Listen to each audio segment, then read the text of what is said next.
Hey guys, how you doing? This is the Sentinel, watching over Geekdom, and welcome back to Sentinel Reviews. We're getting closer to the end here as we look through Series 8 of the Fourth Doctor Adventures, and today we are looking at the first half of the two-part finale, The Perfect Prisoners Part 1, written by John Dorney, directed by Nicholas Briggs. The Perfect Prisoners, I don't know why I do this, you know who they star by now, but oh well, patterns needs must. I feel like my energy is kind of low today, so sorry about that. Anyway, The Perfect Prisoners stars Tom Baker as the Doctor, Jane Slavin as Ann Kelso, and John Leeson as K9. Also featured in the cast are Ronan Vibert, Simon Bubb, Christopher Naylor, Timothy Spare, and Francesca Hunt. As always, I will be talking about spoilers, so if you haven't heard The Perfect Prisoners, proceed with caution, be warned. Also, starting off, I will be talking about spoilers for Time's Assassin, because in that video, I said there was something I was going to talk about that in a later video. This is that later video. So, without further ado, let's just jump right in. And first of all, on the whole, I have now finished Series 8, by the way, The Perfect Prisoners is a much stronger two-parter than The False Guardian Time's Assassin was, because it fits together more as one story. And that's pretty much all I'm going to say, because like I said, I'm talking about Part 2 in a different video. So as it stands, this story opens in the middle of another adventure. The Doctor and Anne have tracked down another member of the Syndicate, and they are confronting him as he tries to enact his own scheme. And I want you to remember this, because this will come back in Part 2. But, yeah. And, part for the course, the Doctor and Anne stop him. Which, there is a lot of great moments here. Like, Anne is chasing down the member of the Syndicate, while the Doctor and K9 are trying to stop his plans. And we get a lot of great lines, like when the robots finally catch up to the Doctor, the security robots, he plays on their logic. Like, he holds his hand, they say stop, and we stop or we will shoot, so he holds his hand up and he said, "I'm stopped, you can't shoot me." And, the robots are like, yeah, that checks out, the logic checks out, and the Doctor responds, "Of course, I've never said anything illogical in my life." And in the same breath, he just says, "Shut up, K9," before K9, because K9's about to say something. And so yeah, the entire exchange goes, "Of course, I've never said anything illogical in my entire life. Shut up, K9." And that's one thing I like about both parts of this story overall. The dynamic between the Doctor and K9, because we get a lot of it. A lot more than in the previous audios of Series 8. And it is just great. And like I said, K9 is used really well here. He sort of goes back more to a plot device. Like I said, I think he's just a sentient sonic screwdriver. But he is used really good here. And Anne, and we're already getting into the spoilers, so again, you've been warned, and Anne kills the member of the Syndicate they are after. And now it's time to talk about that, because in Time's Assassin, she killed Zephon. And it turns out, and I can't say much more than this yet, but Anne is a sleeper agent. And at this point in the story, this is all we know about that. She is a sleeper agent. So, the scheme has been stopped. Anne and the Doctor and K9 all meet back up again. And they try to figure out their next plan. They find another link to another corporation. And and the Doctor decides, yeah, we're going to need some help. And they call I can never remember the name of it. I think it's the Space Security Service or something. He calls them the Space Police, but I think it's the Space Security Service. But I will stop there for a second because we meet the Syndicate. We meet the rest of the Syndicate now. And like I mentioned, how the False Guardian and Time's Assassin tied into the Daleks' master plan, the Syndicate itself ties into the Daleks' master plan because the Syndicate... Okay, let's backtrack a little bit. If you haven't seen the Daleks' master plan, or heard it, or seen a reconstruction, because I doubt anyone, unless you were there for Doctor Who in the 60s, because it's one of the lost stories, I doubt anyone has actually seen it. Anyway, the Daleks teamed up with a bunch of despots from across the galaxy, one of whom was a human from Earth named Mavic Chen. I mentioned that in Time's Assassin. He was the secondary antagonist. But anyway, all these despots they teamed up with were called the Galactic Council. The Syndicate, under a new leader, a man called Zarl, who I'll get into in a moment, are either the surviving members or relatives of members, or relatives of deceased members who were in the Galactic Council. So,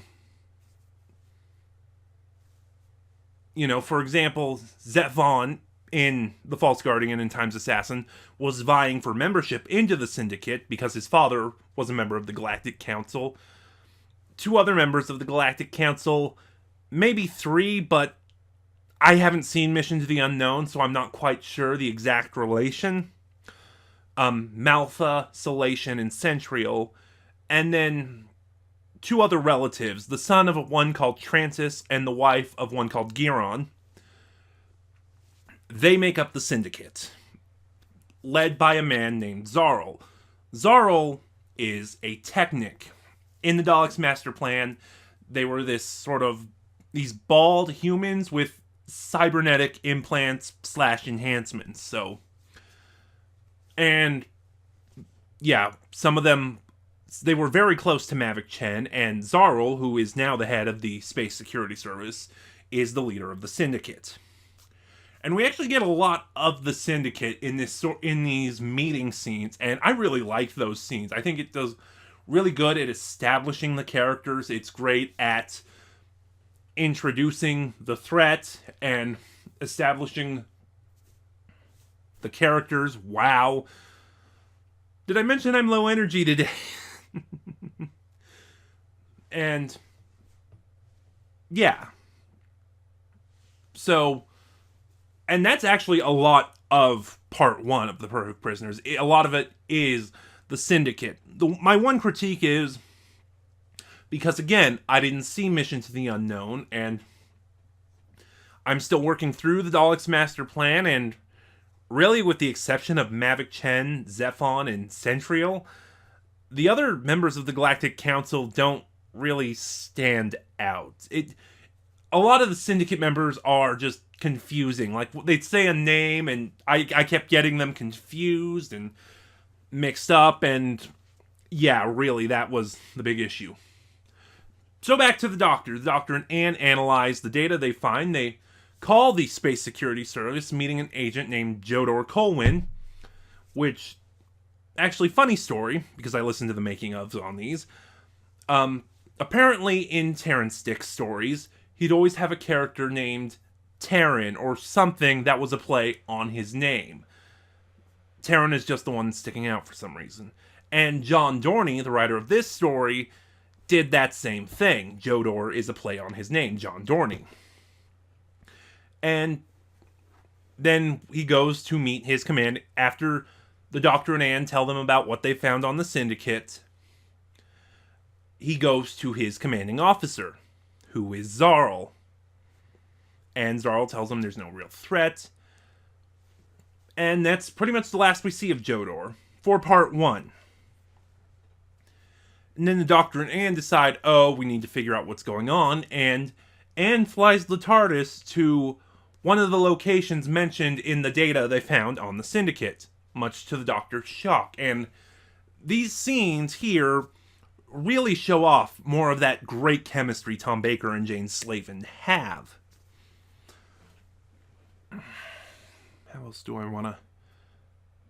Because there's the scene where they come up to a kiosk, like a digital customer service information kiosk, and the doctor doesn't know how to work it, and Anne is trying to help him, and it's a great, funny scene. And then obviously, so the Syndicate's plan. Yeah, we'll go there. The Syndicate's plan is to make these devices called dream machines, which alter your perception of things. Like, for example, and you Doctor Who book fans are gonna go nuts over this. Take this loom, for example. With a dream, as you can see, it's orange. With a dream machine, you can alter your perception to make it anything you want. You can make it blue, or etc., etc. But, and I'm just using that as an example to paint what the dream machines are. I just lost my train of thought. Which, obviously, being able to alter your perceptions worries the Doctor and Anne, because you can change, because they're worried, could the dream machines be influenced? Is that what the Syndicate is doing? Going to influence people's perceptions that everything is all right when really they're being controlled?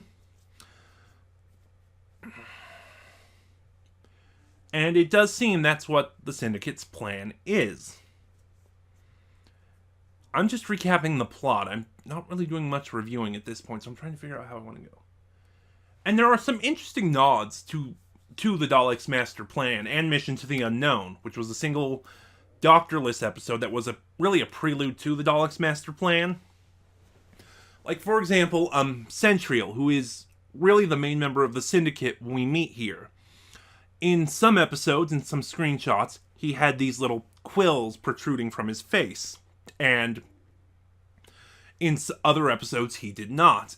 And the idea they come up with is that when the Galactic Council got together, the Daleks had means of...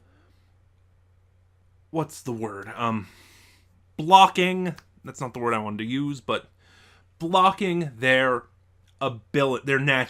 inhibiting their natural abilities. So it's like, oh, cool, they're addressing continuity issues. That was kind of fun. Anyway,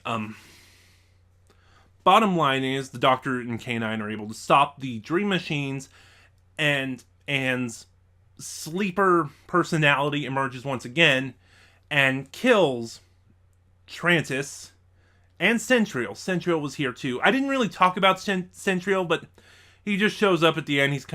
He just shows up at the end, and that's kind of it. And right in front of the Doctor, Anne kills Sentinel and Trantis. And then we get a little bit more. We learn that, big spoiler, last chance, Anne Kelso does not exist. She is a sleeper agent, and her real name is Anya. I'm gonna stop there. Like the False Guardian and Time's Assassin, I'm going to be withholding my rating until I review Part 2. So, join me next time when the Doctor learns who Anne Kelso really is, the Syndicate's master plan comes to fruition, and Sometimes my sense of timing is horrible. Anyway, join me next week when the Doctor learns who Anne really is, the Syndicate's master plan comes to fruition, and the Doctor confronts the last members of the Syndicate in The Perfect Prisoners, Part 2. Do you like what you saw? Like, comment, subscribe. I just forgot part of my spiel. Wow, how long have I been doing this now? Like, comment, subscribe, and then click the little bell next to subscribe to get notifications when I upload. Also, in the description box below, you'll find the link to my Twitter where you can follow me and get updates on the channel.